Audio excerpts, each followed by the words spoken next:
Alhamdulillah nahmaduhu wa nasta'inuhu wa nastaghfiruh wa na'udzu billahi min syururi anfusina min sayyiati a'malina.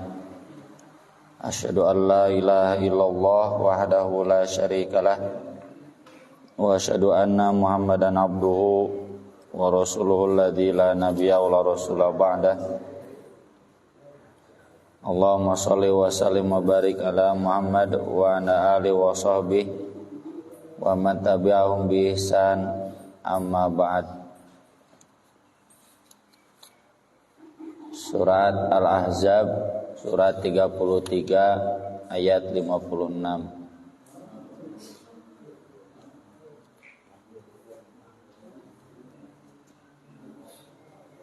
A'udzu billahi minasy syaithanir rajim.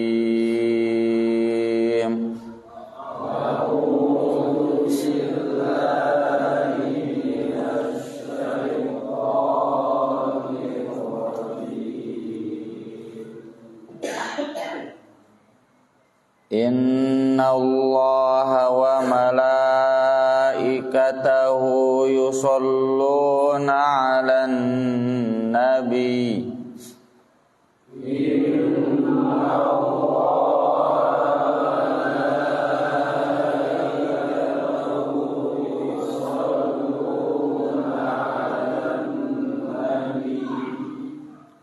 Ya ayyuhalladzina amanu shallu alaihi wa sallimu taslima.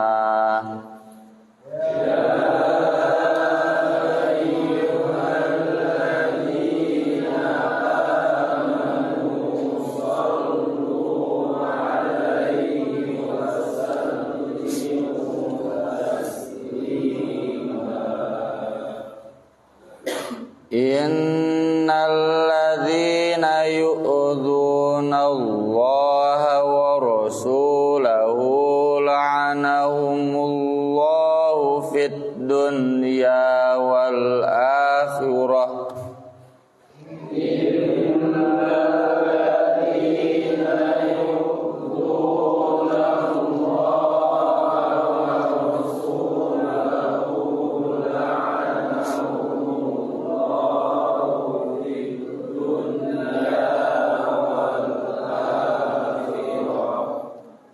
Wa'adda lahum 'adzaban muhina.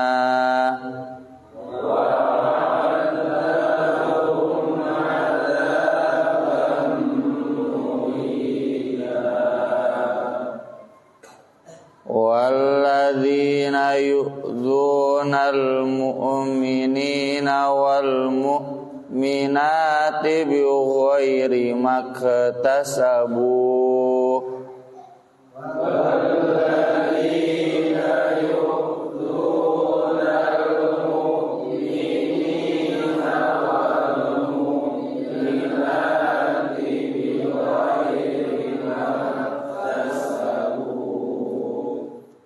Bighairi maktasabu faqad ihtamalu buhtanan wa ithman mubina.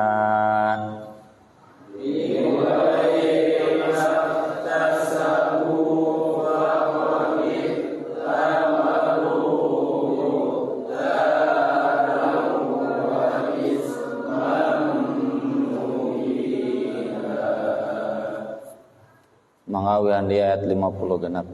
1, 2, 3. Inna Allaha wa malaikatahu yusholluna 'alan nabi. Ya ayyuhalladzina amanu shallu 'alaihi wa sallimu taslima. Innal ladzina yu'dzuna Allaha wa rasulahu la'anahumullahu fid dunya wal akhirah wa adda lahum adzaban muhina walladzina yu'dzunal mu'minina wal mu'minati bighairi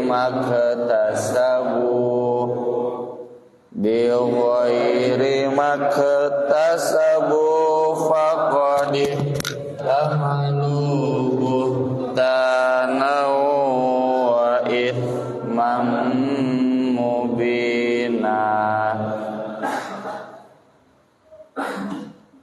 Innallaha sesungguhnya Allah wa malaikatahu dan malaikatnya yusalluna mereka bersolawat ala nabi kepada nabi.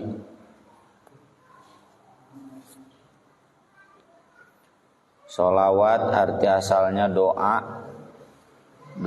untuk keselamatan, untuk kesejahteraan.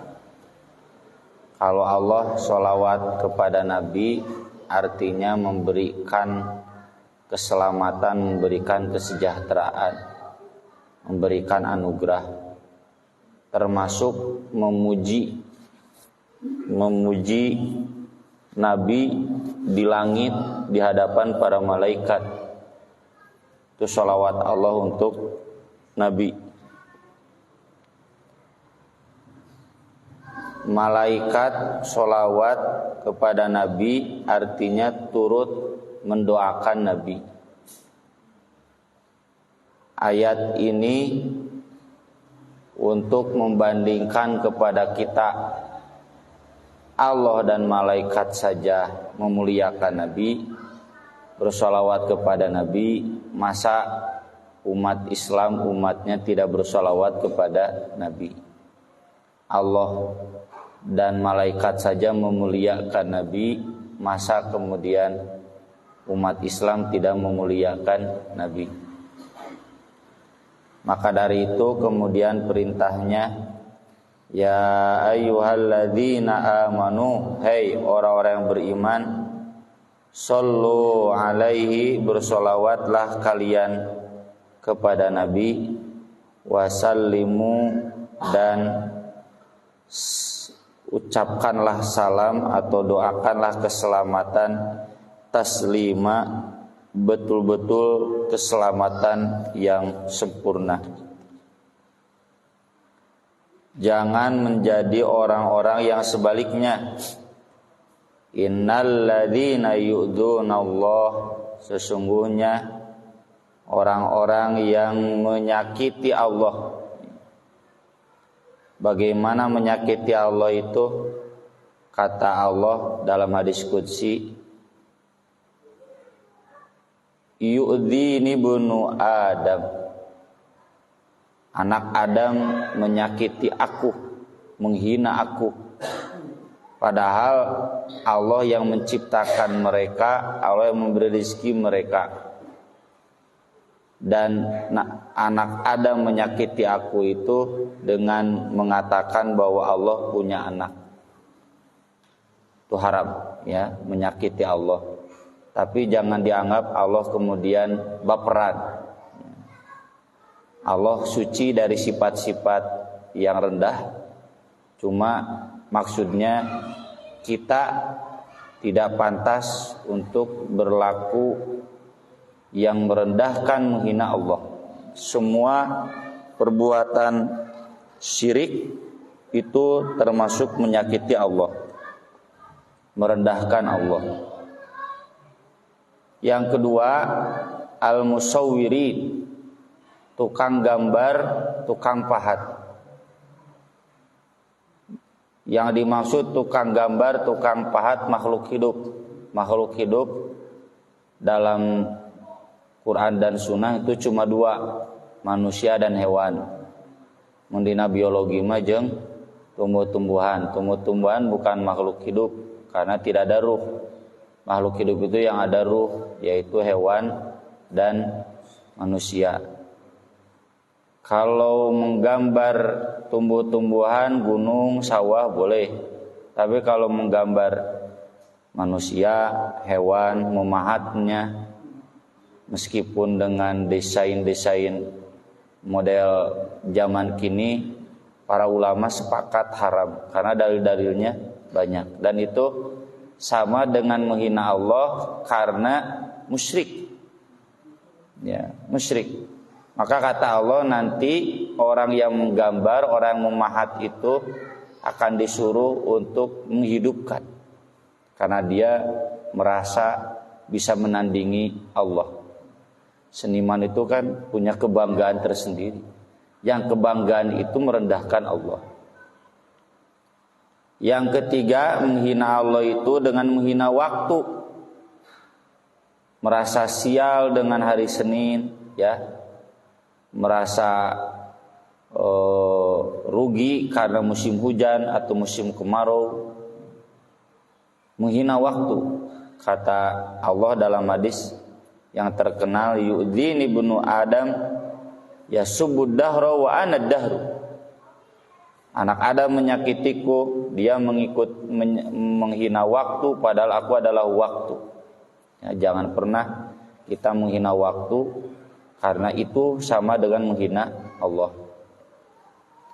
Termasuk semua perbuatan-perbuatan syirik dan kafir dan munafik, pokoknya yang orientasinya akidah, itu berarti menyakiti Allah.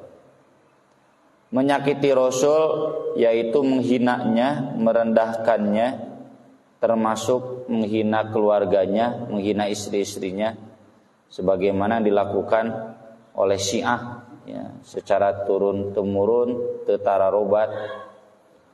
Nah, mereka la'anahumullahu fid dunya wal akhirah. Allah melaknat mereka di dunia dan di akhirat. Laknat itu artinya siksa, jauh dari rahmat. Di dunia mereka sudah disiksa dengan hidup yang tidak berkah, di akhirat disiksa dengan neraka, di alam kubur disiksa dengan siksa kubur. Wa adalahum adzaban muhina, dan Allah menyediakan bagi mereka siksaan yang menghinakan nanti di akhirat. Walladzina yu'dunal mu'minina wal mu'minat, dan orang-orang yang menyakiti kaum mukminin dan mukminat bi ghairi maktasabu, bukan dengan sebab apa yang sudah mereka lakukan. Di antaranya merendahkan kaum muslimin seperti pendurhaka. Nggak boleh kita menyebut sesama muslim ahli bid'ah, wahabi, nggak boleh. Ahli bid'ah itu sebutan untuk orang-orang kafir. Ayeuna kurang ditujukan ke sesama muslim, itu menghina. Menghina Persis, Muhammadiyah, Salafi, Wahabi. Wahabi itu hinaan kelompok sesat. Meski tentu di Persis dan kawan-kawan belum sempurna 100%, tapi dah bukan untuk dihina. Ada kekurangan itu untuk saling menutupi. Man satara musliman satarahullah, bukan saling mengumbar. Termasuk memfitnah, sama dengan memfitnah Siti Aisyah selingkuh padahal Aisyah tidak melakukan selingkuh.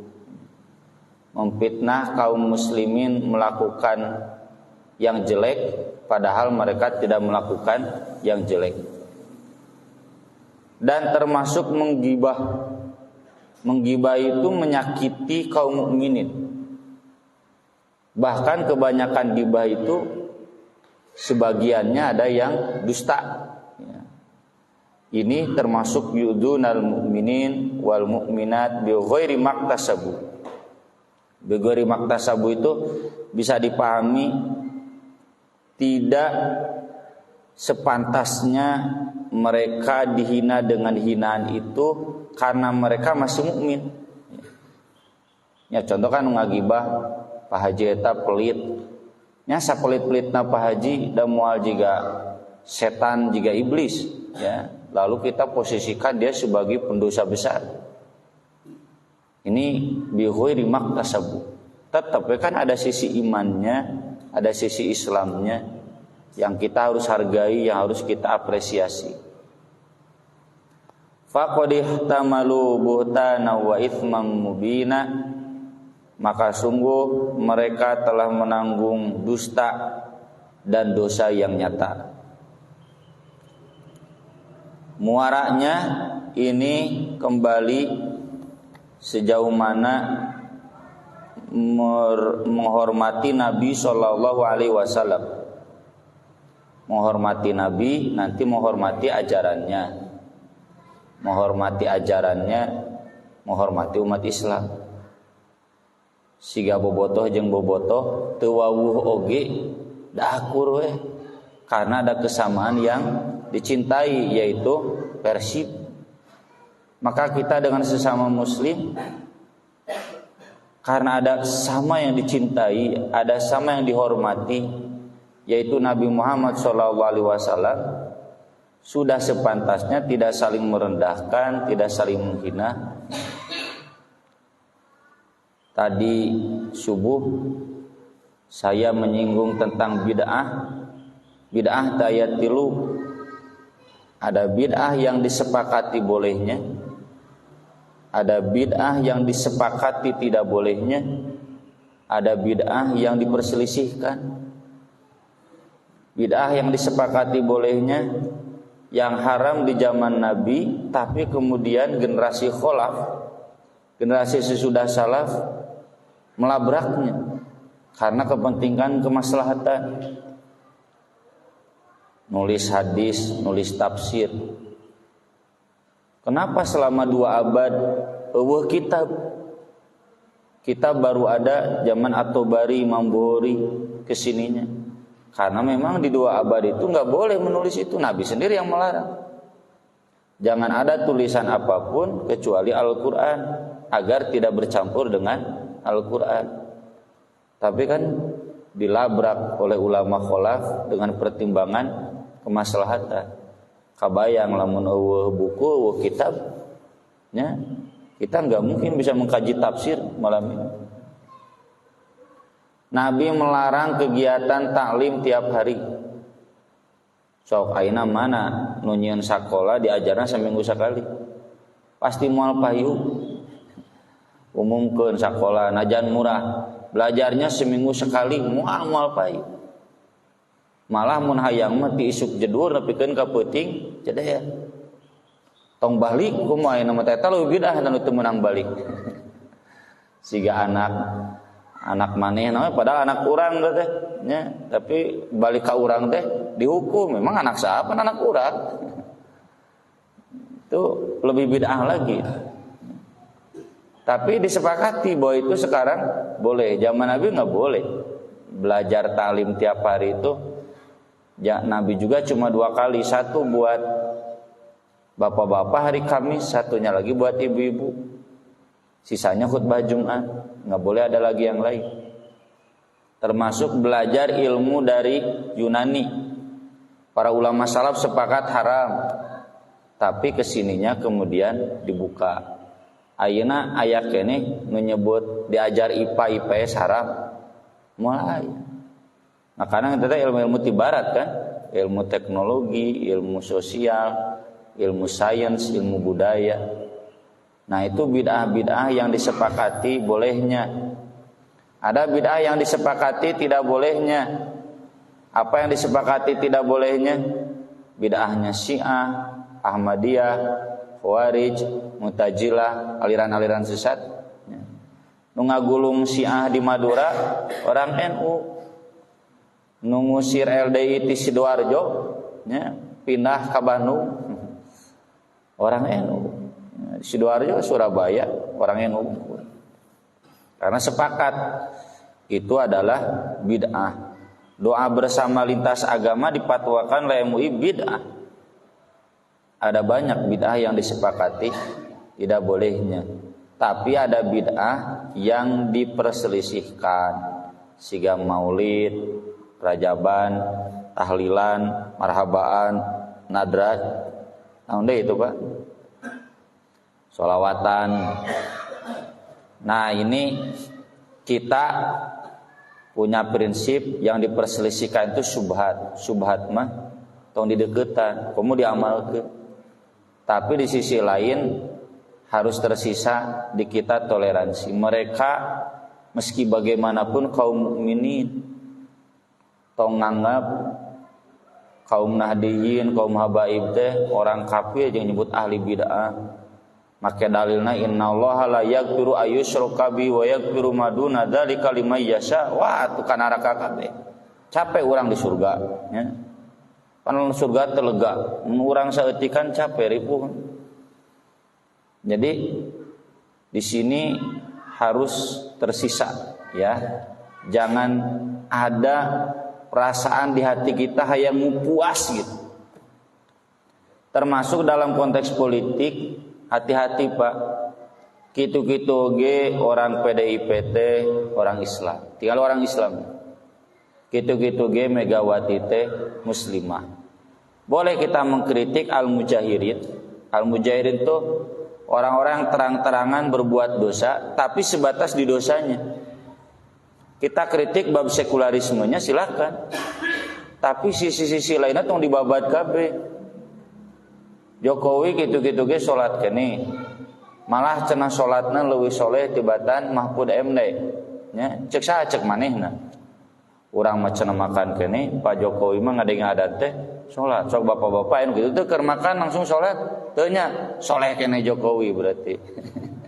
Bapak-bapak mah bereskeun we tuang. Soleh keneh Jokowi padahal KTT cenah da kita apal. Cek Prof Mahfud MD. Jadi sisi-sisi keimanan yang masih melekat di saudara-saudara kita jangan luntur gara-gara beda pilihan presiden, beda pilihan politik. Hati-hati, itu bi ghairi maktasabu berarti kita menanggung dusta dan dosa yang nyata. Semuanya bermuara ke Nabi. Nabi di sini dituntut kita semua untuk bersolawat kepada Nabi. Solawat kepada Nabi ini ada tuntunannya. Imam Ibnul Qayyim menulis dalam kitab Jala'ul Afham. Jala'ul Afham itu obat pemahaman, meluruskan kebodohan, ketidaktahuan, khusus dalam masalah solawat. Beliau nulis ada 40 tempat solawat. Dan bab solawat ini khususnya di kita itu ada dua ekstrim.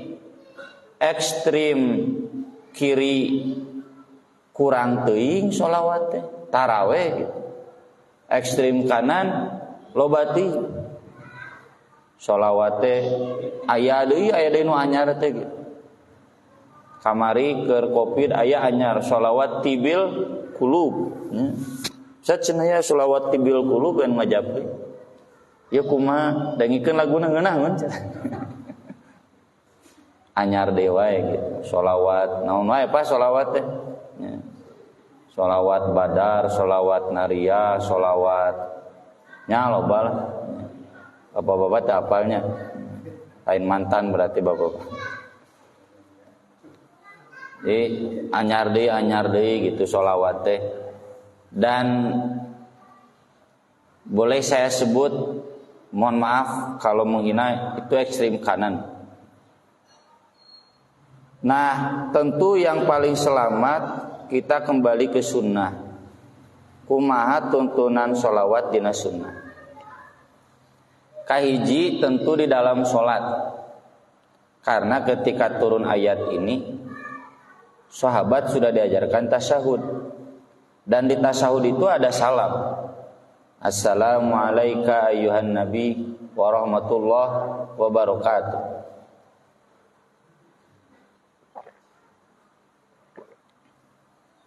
Kemudian para sahabat bertanya, Qad arafna salam. Kami sudah tahu cenah bagaimana salam kepada Anda. Eta dina tahiyat ya. Kan perintahnya dua, sholawat dan salam. Maka kata Nabi tambahan sesudah tasyahud itu Allahumma sholli ala Muhammad wa ala ali Muhammad kama shallaita ala ali Ibrahim wa barik ala Muhammad wa ala ali Muhammad kama barakta ala ali Ibrahim fil alamin innaka Hamidum Majid. Lalu kata Nabi, tambahkan dengan doa yang kamu sukai. Ini berlaku di tahiyat awal atau di tahiyat akhir. Meski ada keterangan tasyahud awal lebih cepat, lain artina sholawatnya dilewat lebar. Ngan tasyahud akhir loba doana. Ya bapak-bapak, Ustad Ana, Ustad Roman, kita tasyahud akhir. Lila tong didehem-dehem. Sok we ngadoa sing habek, mun loba utang bapak. Ngadoa teteh kan saat ijabah doa di salat teh dua. Satu ketika sujud, yang kedua di akhir salat. Di akhir salat ketika salat berarti sebelum salam. Termasuk di akhir sesudah sholawat tasyahud awal. Silakan berdoa. Urang beres tasyahud awal geus innaka Hamidum Majid. Ya Ustaz Anas can cengkat wae ngadoa ngahulang versi. Lebar. Ngadoa we sok bebas ngadoana. Kenapa saudara kita menambah dengan sayyidina? Karena sahabat Ibnu Mas'ud mengubah salam. Assalamu ala nabi wa rahmatullahi wa barakatuh. Diprotes ke murid-muridna. Kenapa cenah bukan assalamu alaika ayuhan nabi, bet diganti assalamu ala nabi. Kata Ibnu Mas'ud, kan nabinya sudah wafat, sudah enggak ada, langsung aja assalamu ala nabi. Saya tanya Ustaz Aceng Jakaria di Garut dulu, Ustaz, nah dina buku Ustaz tidak ngasih penjelasan tabab eta, berarti Ustaz setuju mengubah lafaz salam dari assalamu alaika ayuhan nabi menjadi assalamu ala nabi, kan ada hadisnya, tapi memang dari sahabat. Jawaban Ustaz Aceng nya cenah eta teh sakata anhu Aceng Jakaria gitu. Sakata anhu teh masih mauquf, Ustaz Aceng belum bisa bersikap. Termasuk cenah anu saprapet nyata Ustaz cerita eta kumaha Ustaz teu ngasih komentar. Berarti Ustaz setuju nya cenah eta teh sakata anhu Aceng Jakaria. Jadi Ustaz Aceng sekelas Ustaz Aceng belum bisa memberikan jawaban boleh atau tidaknya. Jadi butuh penelitian kan, tidak tuh babari pa naliti teh bapak we nanya hayangnya jawabanna langsung. Naliti nama adu belajar eta teh. Dan dari sana kemudian diistinbat, berarti boleh mengubah bacaan siraru. Ditahan-tahan datengna. Boleh mengubah bacaan dina tahiyat. Dan karena Nabi itu ana sayyidu waladi Adam. Nabi itu sayyidnya anak Adam. Tidak sopan kita memanggil Nabi tanpa sayyidina. Bapak-bapak jangan berdalih nah atuh dina adan teu make sadina, beda konteks fikihnya. Kalau dalam adan dinahdiin juga dipahami enggak boleh berubah. Mun dina tahiyat mah meunang berubah gitu. Jadi moal nyambung debat sayyidina dina tahiyat lompat kana adan moal nyambung ku anu na geus disirikeun. Tapi tentu yang lebih tepat kita mengikuti apa yang diajarkan Nabi. Assalamu alaika ayuhan nabi. Allahumma sholli ala Muhammad. Enggak usah pakai sayyidina. Yang kedua, ini jadi catatan dari mazhab Ahlul Bait. Sama mazhab Ahlul Bait teh mun di urang mah habaib. Kita sholawat itu jangan ke Nabi saja. tapi juga ke keluarganya. Karena ketika sahabat bertanya bagaimana sholawat, di semua jawabannya Nabi menyabit-nyabit keluarga beliau dan keluarga Nabi Ibrahim. Maka di madzhab Ahlul Bait lah menyebut sallallahu alaihi wasallam tu make wa alihi. Di antaranya Imam As-Sunani yang nulis sebelum salam, sallallahu alaihi wa alihi wasallam. Kumaha eta mangga boleh, mau ditambah wa alihi boleh, tidak juga enggak apa-apa, karena perintah pokoknya sholawat kepada Nabi sallallahu alaihi wasallam. Ngan dina salat mah tong dipicen wa alihi. Pada bapaknya misalkeun teresep ka Habib Rizik, Allahumma sholli ala Muhammad kama sholaita ala Ibrahim, awas da doraka. Tetep wa alihi na kudu dibawa ya. Karena itu yang diajarkan oleh Nabi. Yang kedua, ketika menyebut nama Nabi, bahkan kalaupun harus diulang-ulang, termasuk dalam tulisan. Makanya di hadis qalan Nabi sallallahu alaihi wasallam, marartu bin Nabi sallallahu alaihi wasallam, raaitu Rasulullah sallallahu alaihi wasallam. Itu berdasarkan hadis Jibril.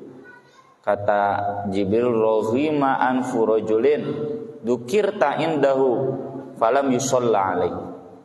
Kamu disebut olehnya lalu kamu tidak disolawati. Jadi yang wajib salawat itu yang menyebutnya. Kalau bapak-bapak yang mendengarnya ya cukup mendengar saja. Kalau yang menyebutnya lupa bejaan, make solawat gitu. Mun dibatul mah bantu kau ustadna, ieu teh kasauran Kanjeng Rasul breng sallallahu alaihi wasallam gitu. Nya mangga wae ai resepna kitu mah ngan ari abdi mah da nya teresep jeung memang tidak begitu para sahabat juga ya. Cukup yang wajib menyebut sholawat itu yang menyebut nama Nabi. Tapi kalau bapak mau ikut mangga wae ngan kade bisa jadi kaweur ke nya khotibna di sholawatan termasuk adabnya itu ketika Allah dipuji Nabi harus dipuji, dan ketika Nabi dipuji harus ada sholawat. Maka dari itu para ulama sejak era salaf sampai sekarang setiap kali mereka khutbah pasti ada sholawat. Bahkan di madzhab Syafi'i dan Hanbali wajib orang NU, orang Nahdiyin, nu Jumatan, khotibna, orang Persis pan teu make sholawat, da salat lohor deui eta. Nah salat lohor deui teu sah cenah Jumatanna. Nah eueuh sholawat. Ekstrim. Kata Ibnu Qayyim ekstrim. Kalau sampai menyebut tidak sah, ya enggak lah, karena Nabi pun tidak sholawat. Tapi kita nggak boleh berdalil dan Nabi kita rasolat dina khutbah dan nu ditita sholawat mah lain Nabi tapi kita. Jadi tidak relevan. Dan Nabi kita rasolawat tidak urang nu dititahna lain Nabi. Maka dari itu para sahabat setiap kali khutbah pasti bersolawat kepada Nabi, mengawali khutbah, mengakhiri khutbah. Ya. Saya sering bilang, tunjukkan kepada saya kitab para ulama khutbahna, iftitahna, aya sholawat teu. Mun aya nu eueuh sholawatan bawa ka dieu, pasti kitab orang Bandung. Kalau kitab para ulama gak mungkin, pasti ada. Dan itu yang jadi penjelas kenapa saya setiap kali khutbah baca sholawat, di akhirnya pun baca sholawat. Karena tuntunannya begitu, ketika Allah dipuji, Nabi harus ikut dipuji dan ada sholawat buat Nabi. Yang ke berapa? Yang keempat, di setiap beres azan sebelum memohon wasilah kata Nabi, "Tsumma shollu alayya." Bersalawatlah kepadaku. Ya. Saya sudah ajarkan ini sejak anak-anak kecil, ya, Duka Rahman ingatkeun itu baheula. Jadi memeh Allahumma robba hadhihi teh sholawat. Allahumma sholli ala Muhammad, pendeknya dek panjang juga di Nurul Huda Allahumma sholli ala Muhammad wa ala ali Muhammad kama shallaita ala ali Ibrahim, silakan. Baru Allahumma rabba hadhihi da'wati tammah was sholatil qaimah. Kalau Bapak beres adzan langsung kan Allahumma rabba hadhihi da'wati tammah, tanu kitu teh al-bakhil. Kan tara sholawat ku Nabi disebut bakhil. Al-bakhilu aduwullah ta. Eta mah lain hadis al-bakhilu aduwullah mah Ustaz Abdullah. Anu pedit musuh Allah. Al-bakhil kan man dzukirtu indahu falam yusholla alaihi. Masa kita menyebut Nabi, mendoakan wasilah, tapi kita tidak bersalawat kepada Nabi. Kemudian yang keberapa ya? Yang kelima, ketika masuk masjid, Allahumma sholli ala Muhammad, Allahumma ftahli abwaaba rahmatik. Keluar masjid, Allahumma sholli ala Muhammad, Allahumma inni as'aluka min fadlik. Ada hadisnya sahih. Itu sahih hasan. Kemudian yang berikutnya, yang sunat, takbir Idul Fitri, Allahu Akbar, Allahumma sholli ala Muhammad, Allahu Akbar, tapi sunat. Karena takbir 7 lagi sunat dan wajib nama hiji.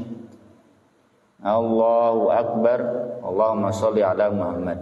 Ada itu hadis. Kemudian yang berikutnya dalam sholat jenazah, di takbir kedua, takbir kahija Al-Fatihah, takbir kedua sholawat, takbir katilu doa buat kaum muslimin, Allahumma ighfir li hayyina wa mayyitina wa sagirina wa kabirina, sampai tamatnya tong sapotong. Di bapak-bapak puntennya sesepuh baheula sok saparotong we. Kemudian yang keempat doa buat mayit. Tapi jangan pakai Allahumma anta rabbuha doib. Pakainya Allahumma ighfir lahu warhamhu. Lamun di Masjidil Haram mah takbir katilu ditamblokeun doa teh. Takbir kaopat Allahu Akbar, Assalamualaikum.